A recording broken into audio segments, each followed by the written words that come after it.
Oh, hi, we're live. You're probably wondering, who the hell is this guy?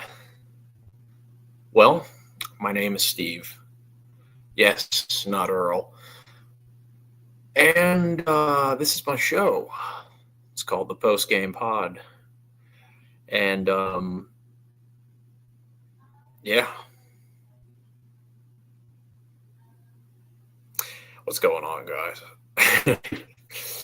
I am wondering what is going to happen with my internet because trying a couple things today that I haven't done before.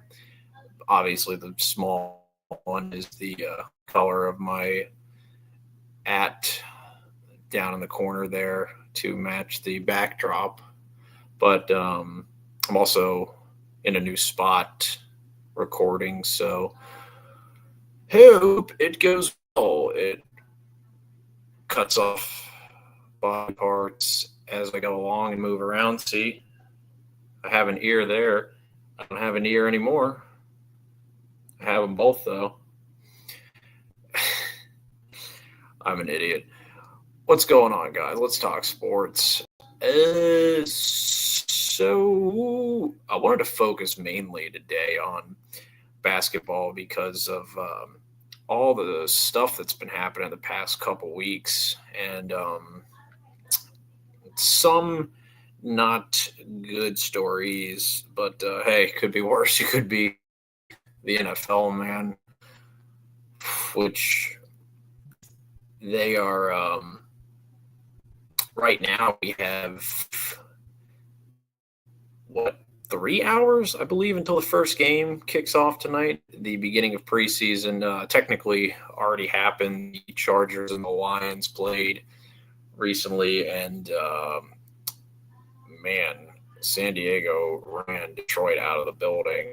But I mean, it is the first game. There's many examples of. One of the ones I always think about is my dad told me the last time that the Redskins/Commanders won the Super Bowl. Everybody in preseason was freaking out. What is this team doing? Has Joe Gibbs lost his touch? This and that. And that was because they lost.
I knew that was going to happen.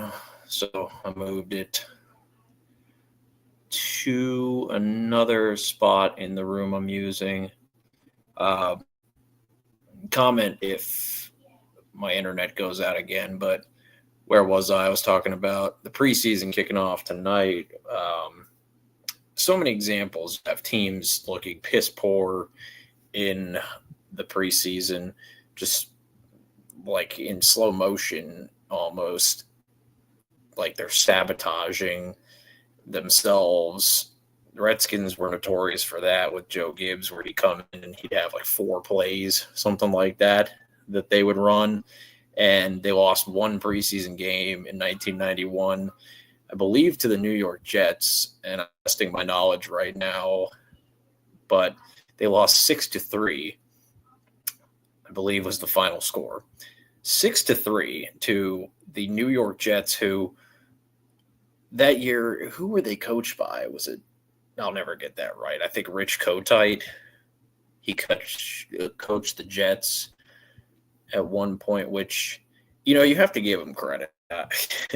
Rich Kotite or any coach that is, insert whoever you want to in the past, but who has gotten to the pinnacle of coaching is pro sports. And if they've gotten that high up, that deserves some credit. But some guys, man, they have no business being there. And I think he was the coach in 91. Anyways, point being, some teams go in there and they don't put forth the full effort. They kind of want to, go hard in the first game, see what they have on offense, but you run the risk of something like what happened to Trent Green in 1999. That's an example of a success story where somebody gets hurt, have a backup come in, he proves himself, the rest is history. Not the case sometimes with, again, the Redskins and under Joe Gibbs, strangely enough, in 2006, Clinton Portis, first game, breaks his, I believe he broke his collarbone against the Bengals in their first game. They not only lose that game, but they end up that season going 5-11, and he was a pivotal part of that offense. So you can't sit here and tell me they wouldn't have won maybe 2 more games at least, I want to say. Something like that. Again, not the best team, and I saw them live that season. They actually won against the Jacksonville Jaguars, which is the team I am closest to now. But, yeah, it just – you can't take too much away from the preseason, but again, you see some guys out there and it's just like they're not going to make this team. And then you see some team that's also like, if this is a sign of things to come, I don't want to watch this. I don't want to watch this team, but you don't know for sure. So that's why they get people to watch. But I don't know what I can tell people as far as, who you're going for. Don't let yourself get sucked up into, oh God, here we go again, because you don't know, honestly. This is where heroes can be made. And tonight we have, these are some interesting first matchups because the Bengals and the Eagles, a lot of people, I think, would say that one of those teams is going to make the Super Bowl, and they'd be saying that team is Philadelphia. But the way the Bengals were talked about last year, for a team that was around 500, what was their finishing record? Or the record that they were finishing the season strong with their stat lines. It was just they record-wise were around 500. I messed that up, got tongue-tied, but pointing the Bengals, I don't know if I'd ever heard of a team getting that much hype when they're hovering around 500. That's pretty impressive to have a quarterback who is talked about as a potential MVP candidate, and you're a team that is third in their division.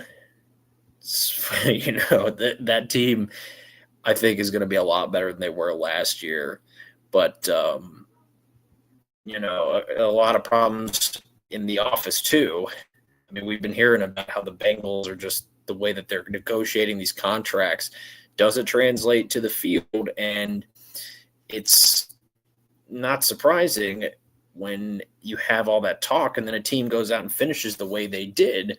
I mean, with the Commanders, I'm worried about that happening because a lot of problems right now with one Terry McLaurin, who, I mean, he has to get paid, man. You got to give that guy, he is that team besides Jaden Daniels. And the defense, I mean, they have certainly stepped their game up in the offseason, but the heart and soul it's those two guys together. And if they're not willing to give him the money, where does he go? Where do you? I mean, same kind of thing with Micah Parsons. We've been hearing about recently. I don't know what to expect with the East, but I do expect Philly to be in the NFC Championship game this year, and I'm safely saying that right now because their front office is that's full of correct decisions. A genius sitting in there right now. It's pretty crazy. 2 rings in less than 15 years, but hey, season hasn't even started. We have a couple hours to go. 3 hours. What did they say for the start time? Both start at right around Colts and Ravens. That's the other one, 7:00. Which Baltimore. I mean, a lot of people are saying this is their season to make or break Lamar Jackson, and I have to agree with them. I mean, if you don't get there and you have a season like he had last year, if he outperforms that and they're sitting there empty-handed with not even a trip to the AFC Championship game, or they lose the AFC Championship game, that's almost inexcusable to the people of Baltimore. And this is coming from somebody who grew up around that area. I mean, the Commanders were a surprise last year, whereas the Ravens, they're expected to end. They have to have a ring on Jackson's finger at the end of his tenure because you have a defense like theirs, always one of the top defenses in the game. But, I mean, the offense, they have all-pro players, and to not even have a Super Bowl appearance yet, same kind of struggle in Buffalo. It's inexcusable if they don't go there. And I mean, I have a funny feeling this is going to be the last year that we see the last year that we see the Chiefs in the championship game for a while, or at least this year. I believe that they will end the season not in that game. But then again, I mean, I thought that last year, and look what happened. It's just, I think Chiefs have gotten older. Mahomes, if he doesn't, let's say that they lose one of their top wideouts. I'm not even talking about, I'm talking about if they have any injuries going into the season and he's banged up. I don't know if they can drag themselves to the Super Bowl like they did last year, and they got a little help in that championship game. I don't think I'm sitting here saying anything that people would disagree with, but it went the way it did. They got there, and the Eagles flexed their muscle in that game. So that's it. You get to the big game. There's no excuses. You either go in there and win, or you go in there and you lose. So, but just my thoughts are, I think the best years of the Chiefs, it's behind them. I could be wrong, but I don't think so. And, if that's the way that it goes, that leaves,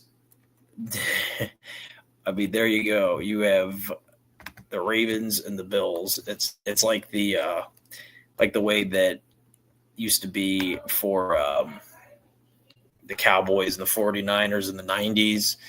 That's exactly what it is in the AFC right now. It's 4 teams competing, and it's the Chiefs, the Bengals, the Bills, and the Ravens. Point blank period. I don't know what you say otherwise, but it's it's the way it goes, man. And some other stories to obviously to cover. One, Gilbert Arenas. Oh man, Gilly. I don't even know what to say at this point that hasn't been said by Kwame Brown. uh, it's really, that sucks, man. It's I'm not gonna say tragic, because if you know anything about Gilbert Arenas and Kwame Brown, you're not surprised that they're beefing. But I mean, they it's to see those guys have such bad blood and to see it playing out this way is bizarre. I mean, it really is. And it's just Gilbert Arenas. I don't know what to say, man. I mean, you get out and you're on your top priority is to get on Instagram Live. I'm not even talking about the stuff with Kwame. I'm just talking about being there, period. Brother, you had better start worrying about these things if you're not already, because even if you were a free man, a couple years from now, 5 years from now, whatever, they're watching you, and that's the God's honest truth. Whether you are this or whether you're that, you are being watched right now by people who nobody wants breathing down their neck. And it's, as somebody who grew up watching the Wizards, even though they were never anything special when I was growing up near DC, and I wasn't really a fan of the NBA. I mean, I would watch Kobe and Allen Iverson, obviously the big players in the playoffs, and would watch I liked Boston just because my cousins are from that area and they would root for them, just like I'd root for the Caps, but I don't really have an NHL team. To see a guy like Gilbert Arenas doing things like that at his age, man, and you were such an inspiration to so many people, Agent Zero, it's just, where is your head at, man?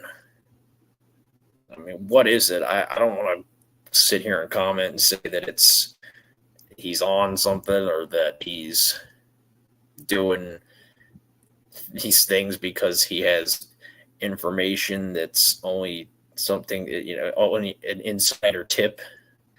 You could be acting that way because of it. I don't want to say any of these things, but it's just bizarre behavior, and it's a very strange story. The gambling part, that's an age-old thing, especially with athletes, but it's strange the way that he is approaching this, the fallout from it. And, why are you worried about somebody like Kwame? Whereas I would sit here and say, Kwame Brown, why are you worried about Gilbert? If he said things about my family, which I know Gilbert Arenas did say things about Kwame Brown's family, still, it's like he has so many problems. You don't pay him mind. That's the age-old, the best revenge is living a happy life. And Kwame Brown talks about how he has plenty going on outside of just being known as an ex-NBA player. Well, then go do that. Don't be sitting here and, turn into friends of yours who are, they're going to defend you.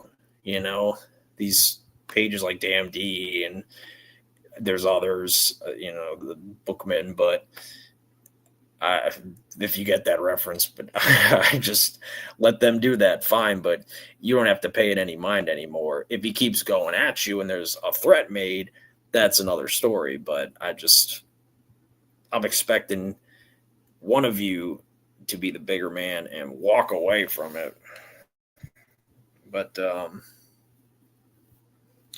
that's outside of playing basketball. And congratulations to the Hornets, by the way. I haven't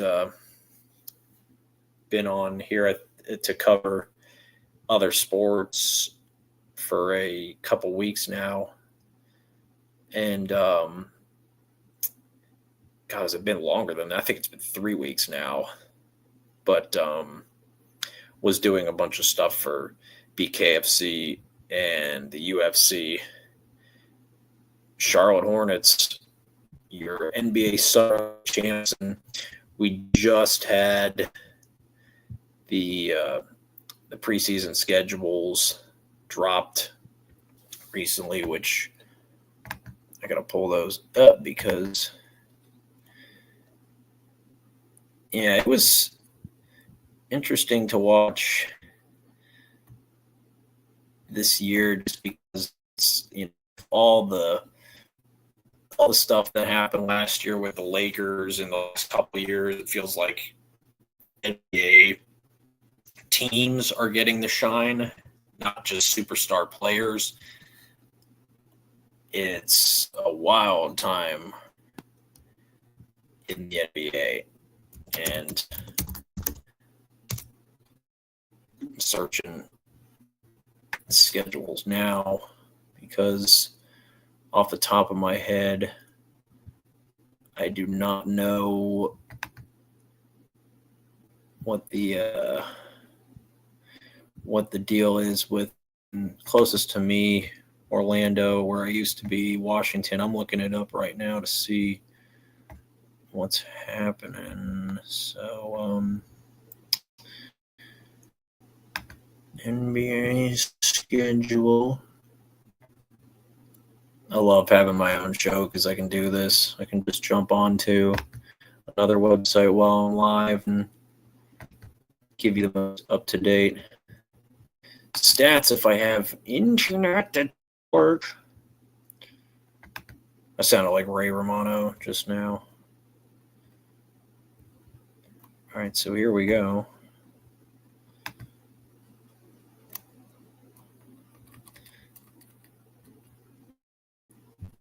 So the first game is in Abu Dhabi, and it's the Sixers and Knicks. I mean, hey, man, the Knicks, they deserve credit for last season, but do you follow it up? I feel like so many times I've said, oh, this is when the Knicks pull it together. I'm not saying another word. Just win or lose. And October 3rd, Friday, right before my birthday, October 6th, we have Pelicans are playing Melbourne, and the Suns and the Lakers.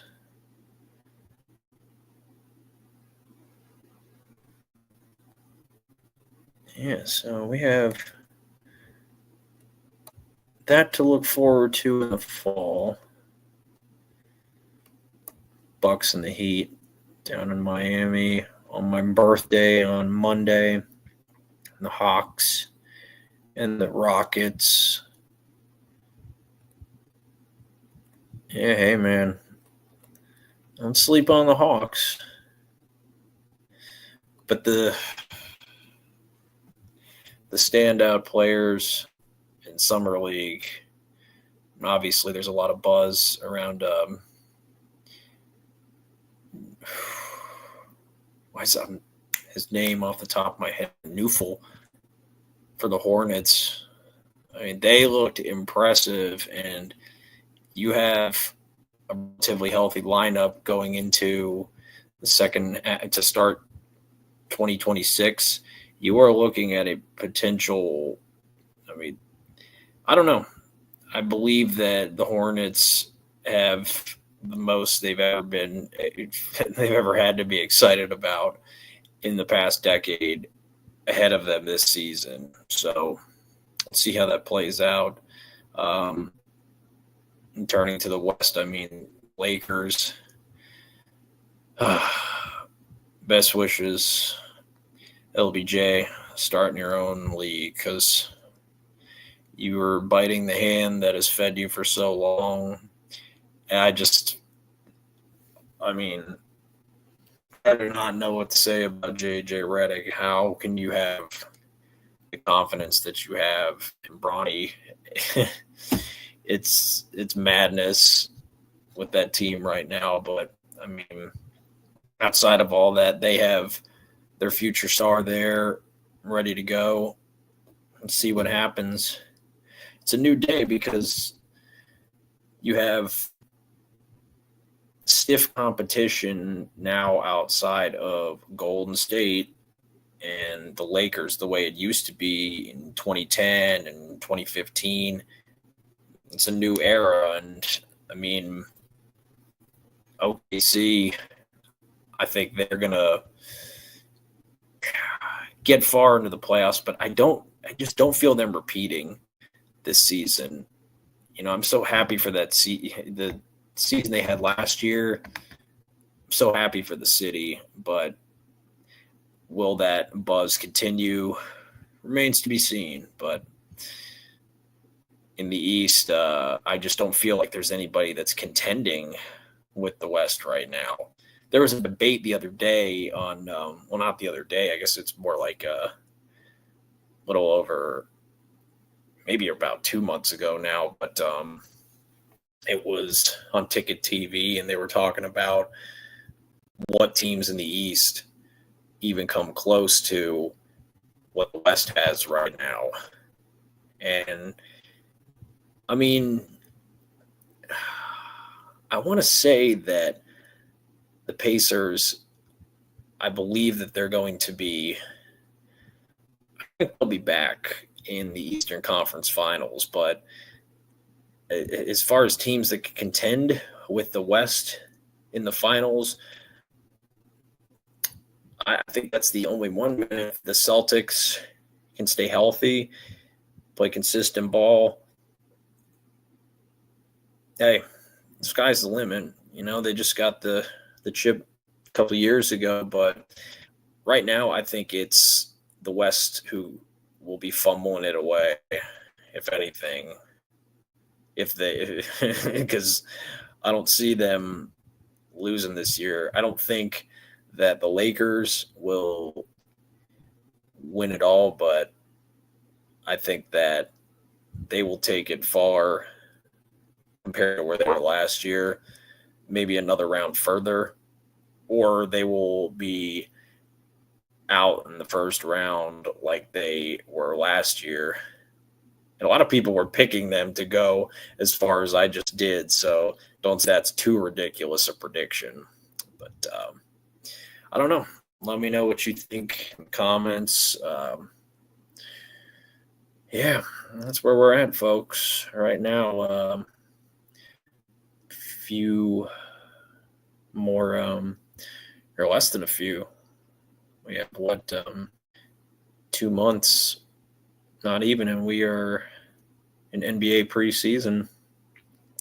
I believe that the NFL season kicks off September 4th. Speaking of that earlier, Thursday night game.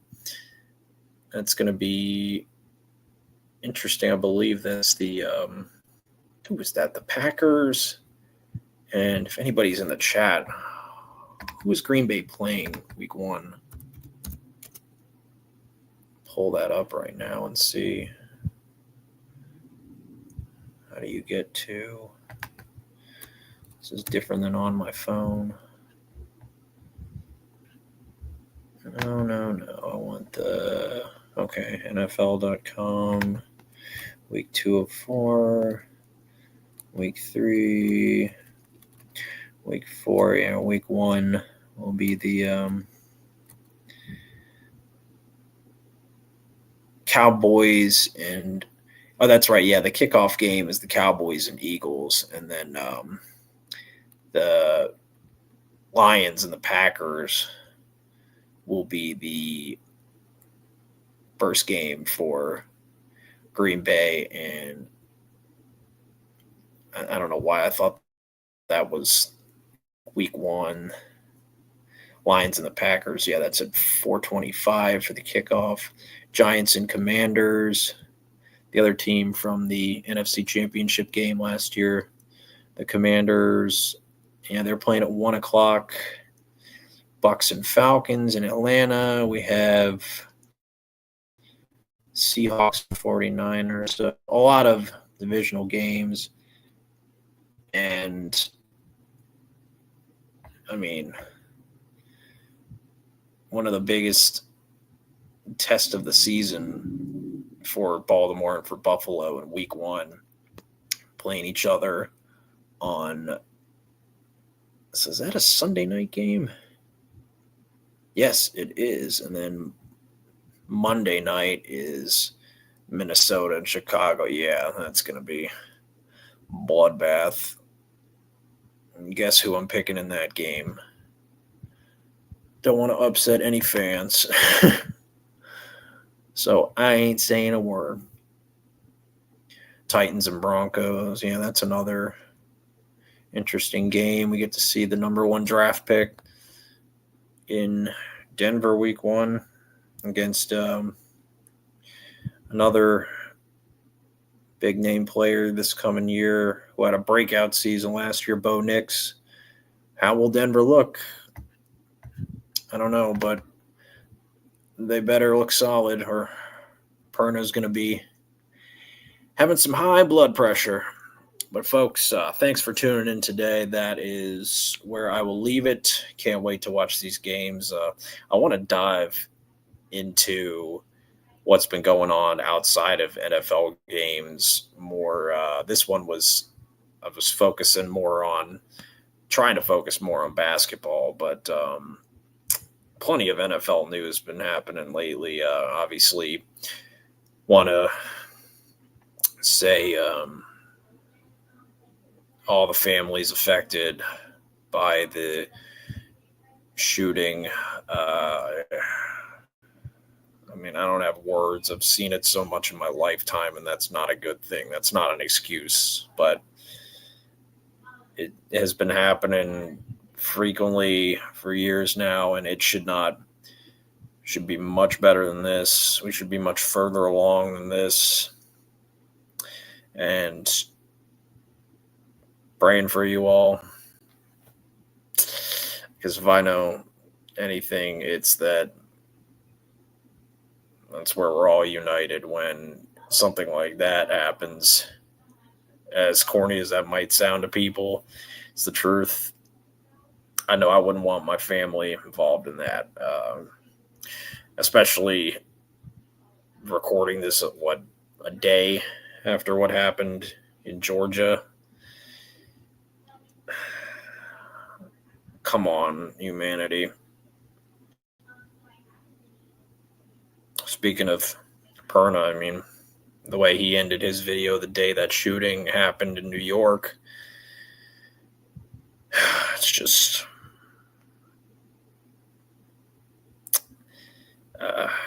check on people. Be good. Even if you're impatient, just simmer down, You're going to be home with your feet up in a little while. Hopefully, another day will be behind you, but if you're upsetting yourself, that's not going to help your cause at all.